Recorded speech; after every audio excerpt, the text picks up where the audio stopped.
So Manchester United are said to be on the hunt for a new sporting director as the Jim Ratcliffe era is about to begin. We've already seen Richard Arnold move to one side, and next up, according to reports, is John Murtagh in that sporting director role. Now, the two main candidates that everyone is reporting that we are seeing everywhere are Dougie Freedman and Paul Mitchell. We're going to take a deep dive on both of those guys, what they've done before, whether they would work at Manchester United, and you can decide at home who you would like to see brought in as the new sporting director at Manchester United.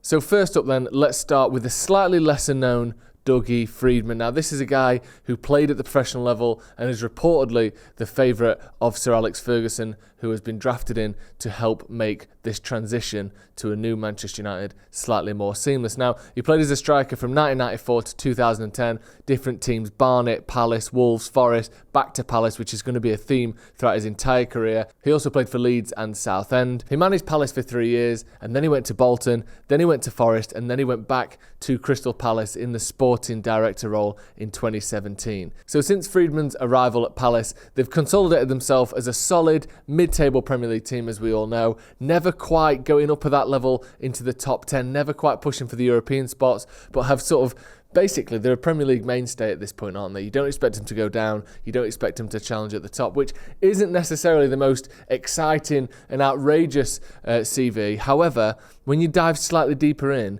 Dougie Freedman looks as though there's a lot of reasons to be liked. So he's described in The Athletic as someone who is a ferociously hard worker. He's even had some comparisons to Sir Alex Ferguson. In that Athletic article, there's the following quote, someone saying, "Everything at Palace's training ground goes back to him, from the security to the canteen staff, sports science, everyone. He has full control of everything in the building. It all goes through him. It's almost like Alex Ferguson. I think that is probably his mentor," which is quite obviously a big comparison, but to say that this sporting director has got this much control, he's clearly a figure at Palace that is very powerful, pulling a lot of strings. How would that work in a bigger club like Manchester United? Will Ten Hag allow for that level of control?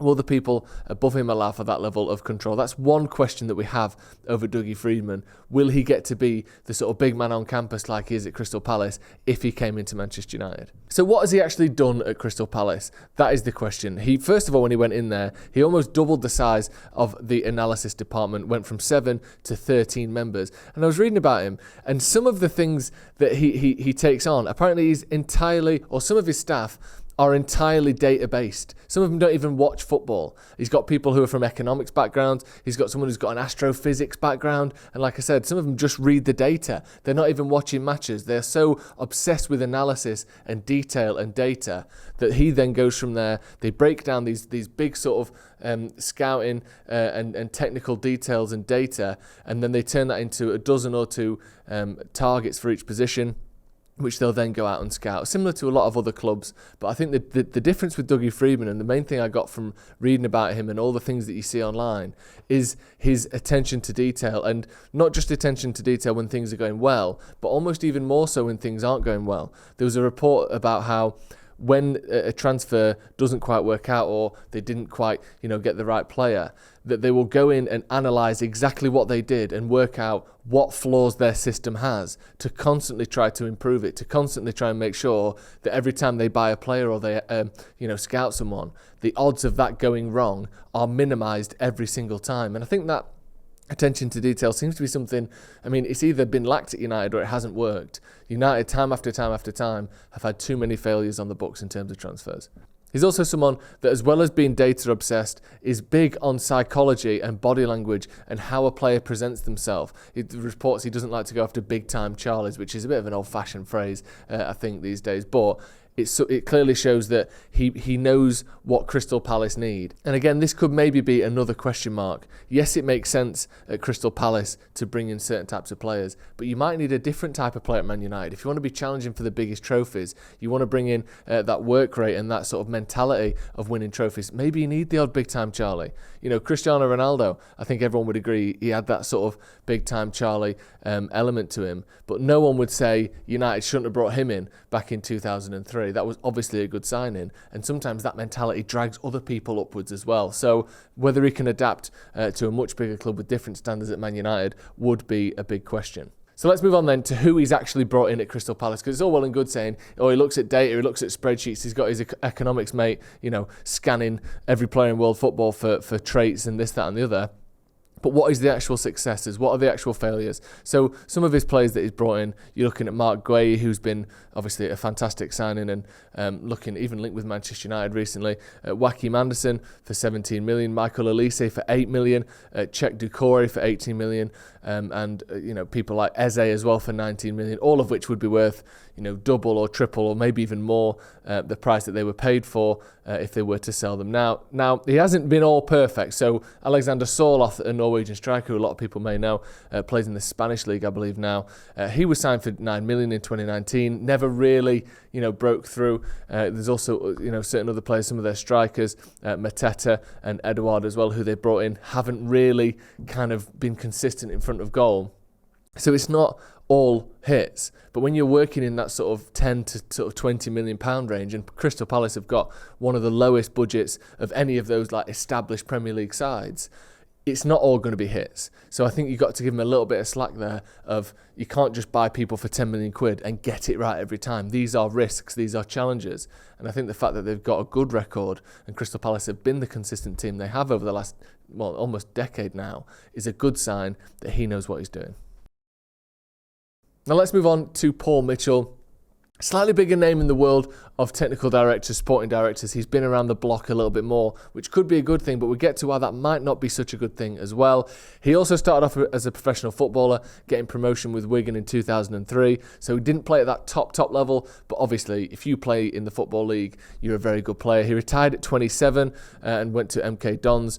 It was a sort of ambassadorial role and became their head scout just after, retired due to injury, by the way, which is why his career was cut so short. He then joined Southampton, and this is where the story starts to get a little bit familiar, isn't it? Head of recruitment when they came into the Premier League, working alongside Mauricio Pochettino, which is, again, a bit of a through line. And that link to Mauricio Pochettino with Paul Mitchell has almost got the same links and connotations as we saw with Dougie Freedman and Crystal Palace. Pochettino tends to pop up along the way quite a lot. So he started off at Southampton, some brilliant deals there as head of recruitment, bringing in Sadio Mane for 10 million. I think a lot of people see that obviously as a great deal, and it was a great deal.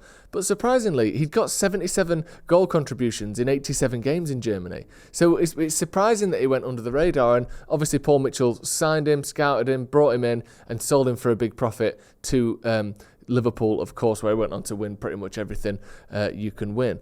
Then he went over to Tottenham with Mauricio Pochettino, and that's where the story continues to be more familiar. Players like Dele Alli, Heung-min Son, Toby Alderweireld, Kieran Trippier as well, to name a few. Just big successes, big players who did great things, and all of them less than 22 million quid. Alli was 5 million, Trippier was 3.5, Alderweireld 11.5. Some absolute bargains there. He's got an eye for talent, and I think he's proven that time after time after time.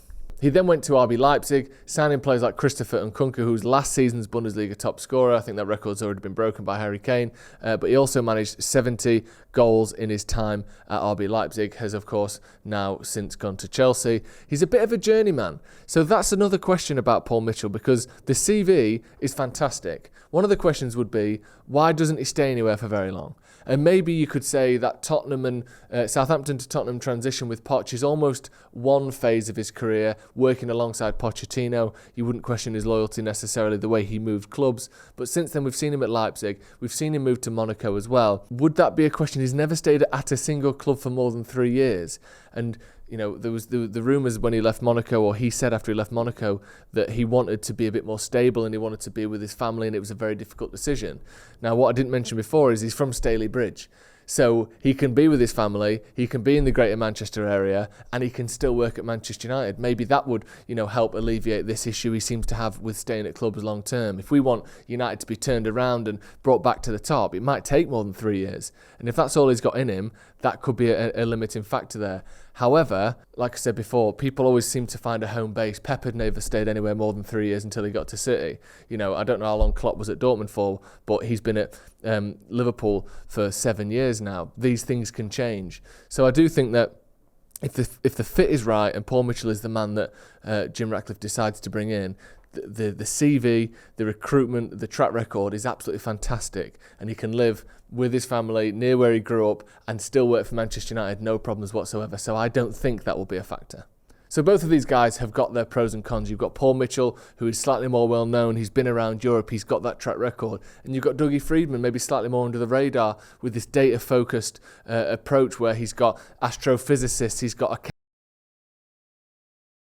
looking at the numbers and finding top talents time after time. And I think if you compare that to Manchester United, where sometimes you have to buy the proven player, you have to go for that 60, 70, 80 million player because you need to compete now. But where are the Ezes, the Elises? Where are, the Heung-min Sons and the Kieran Trippiers? We don't have signings like that. So yes, these people might have to move out of their comfort zone to bring Manchester United success quickly.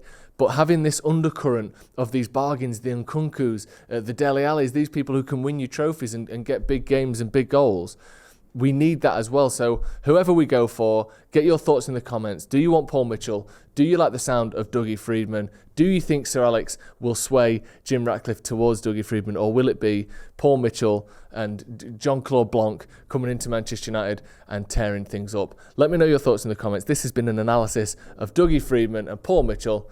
Thanks for watching.